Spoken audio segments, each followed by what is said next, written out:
time, the indefinite continued progress of existence, and events in the past, present, and future regarded as a whole. It is a measure constructed by man to keep the mind in a prison. Since birth, we've all been contending a race that no one will ever win. The constant struggle of the everyday hustle and bustle just to punch another man's clock.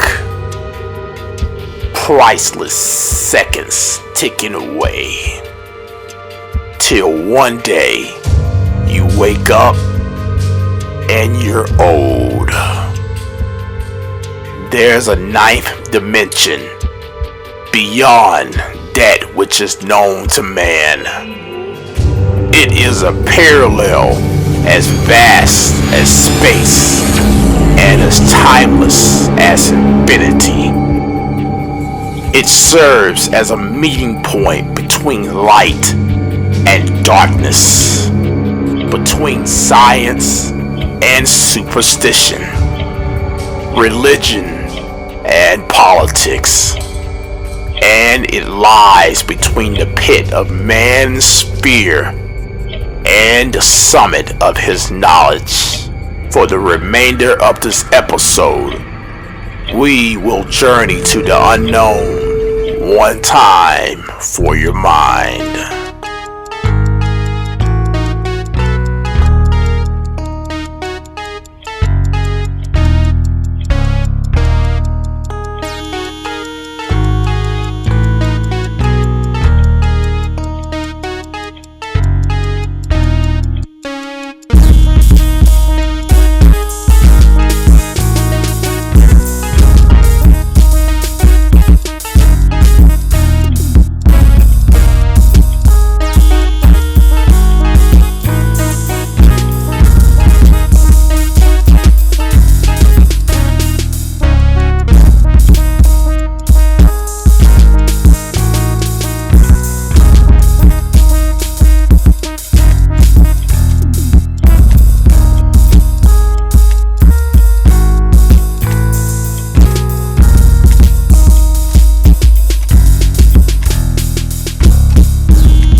Thank you for listening.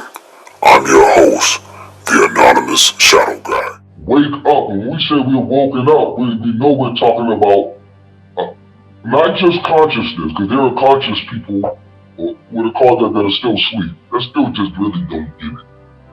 You know what I'm saying? Or you can't tell if they do. So it really don't count anyway.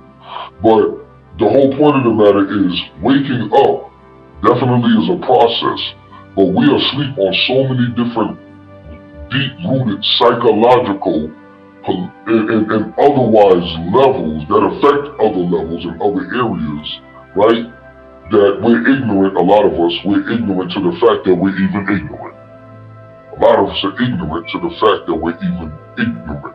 So therefore, by default, we become aiders and abettors in the continuation. A lot of us are sleeping to the fact that we are at war on, and I say this a lot, but let's go into in detail, and get into the specifics of how this affects us collectively, individually, organizationally, no matter what religious group or denomination or ramification that you're a part of, how it affects us.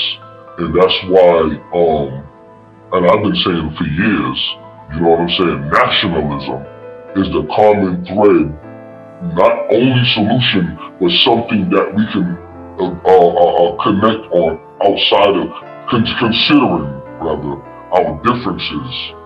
You know what I'm saying? Organizationally, religiously, ideologically, theologically, so on and so forth. Because when it's nationalism, nation, NATO, what we all have in common, what is the opposition in which we're all facing on different levels, regardless of education, class, creed, or whatever, we all get our collective nigger check. And it used to happen periodic, now it's happening more consecutive. You know what I'm saying?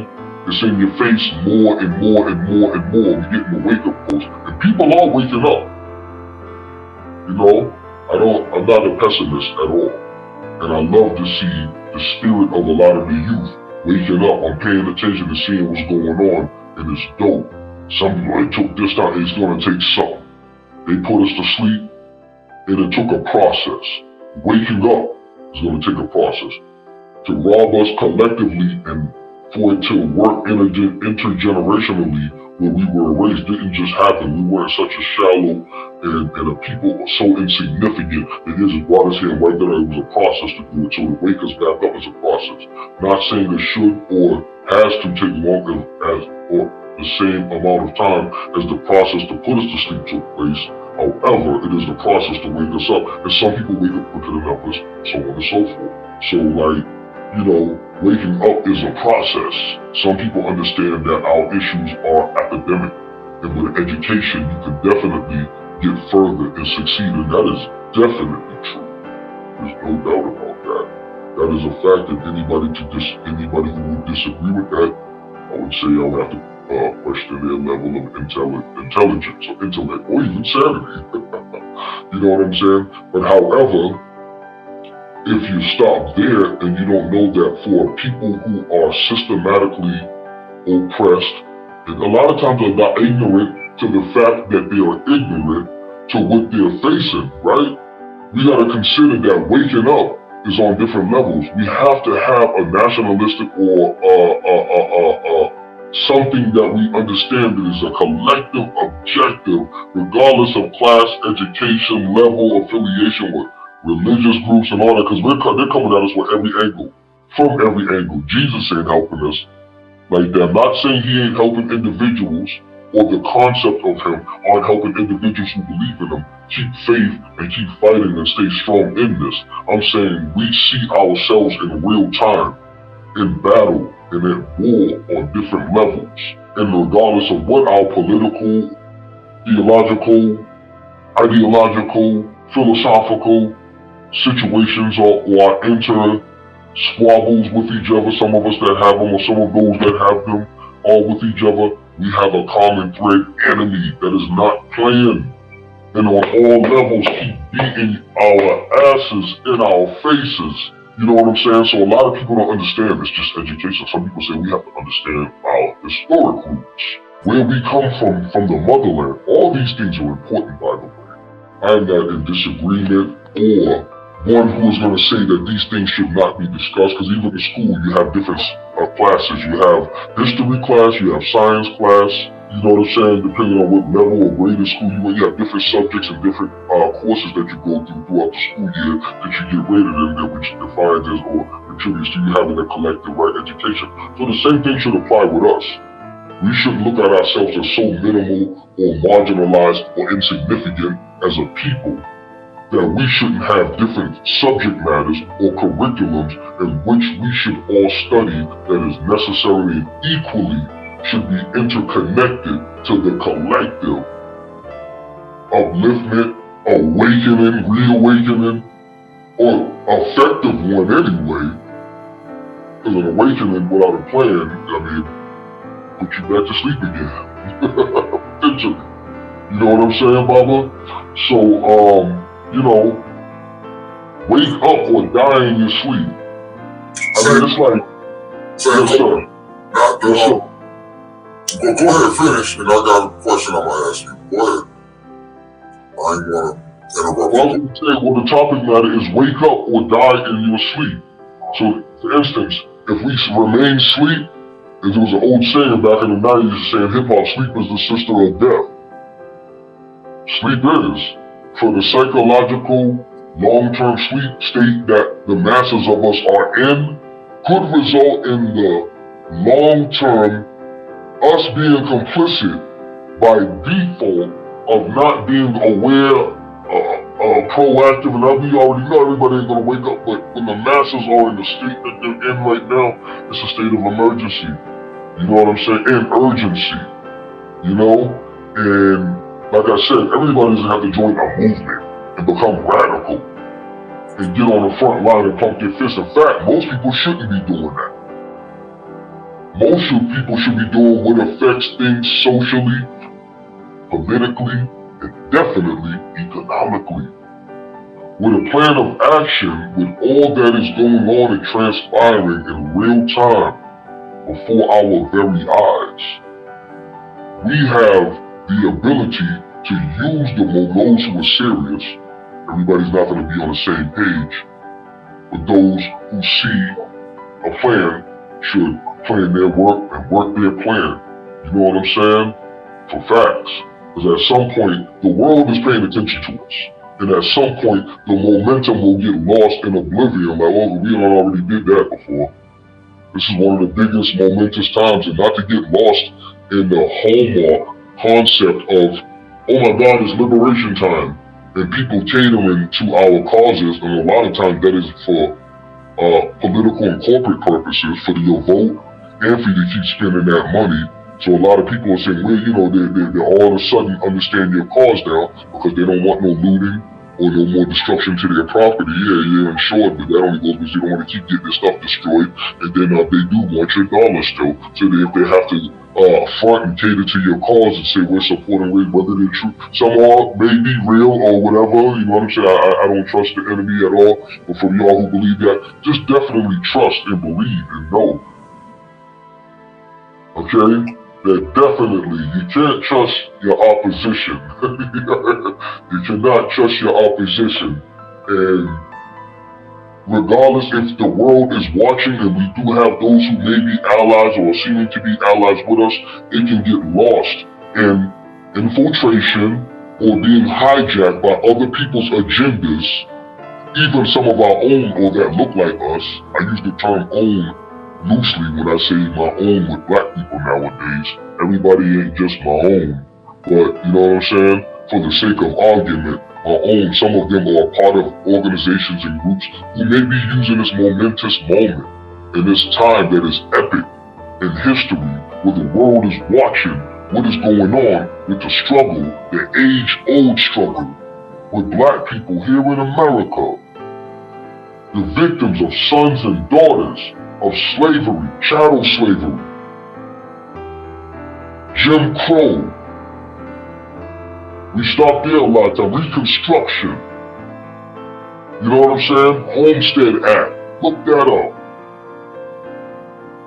FHA redlining. The crack epidemic, which the CIA even admitted in 1997 to the Congressional Black Caucus that they were responsible for the influx of crack cocaine in the volume that you've seen it dropping in every ghetto and inner cities of America back in the 80s. They admitted these things.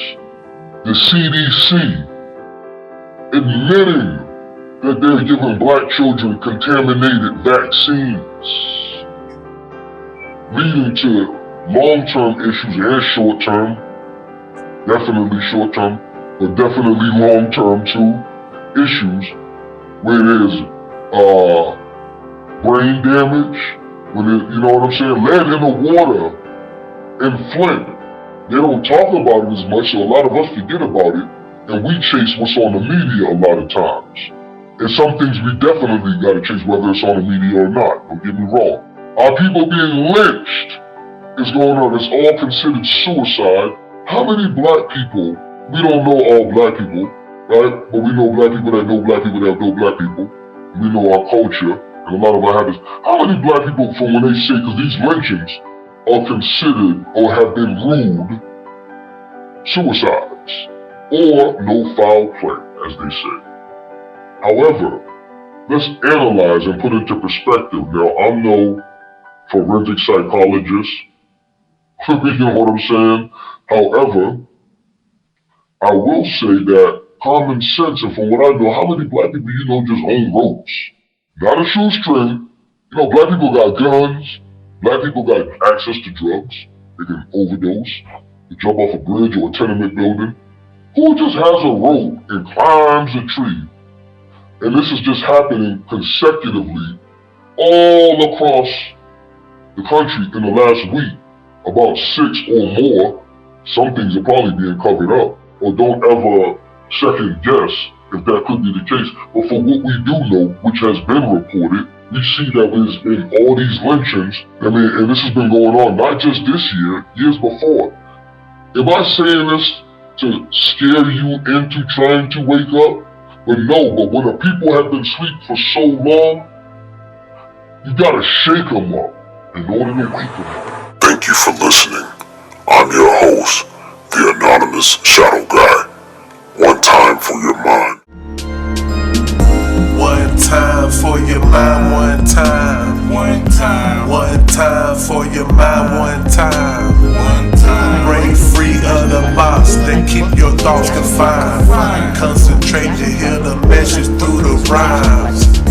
One time for your minds. Pry your eyelids open. Don't ignore the signs. Late take chime in with his peace of mind. Message spreads to all to beware the times. One time for your mind, one time. One time. One time for your mind, one time. One time. Break free of the box and keep your thoughts confined. Concentrate and hear the message through these rhymes. One time for your minds. Pray your eyelids open. Don't ignore the signs. Let take chime in with his peace of mind. Spread this message to all to beware the times. One time for your mind, one time. One time. One time for your mind, one time. One time. Break free of the box that keeps your thoughts confined. Concentrate to hear the message through these rhymes.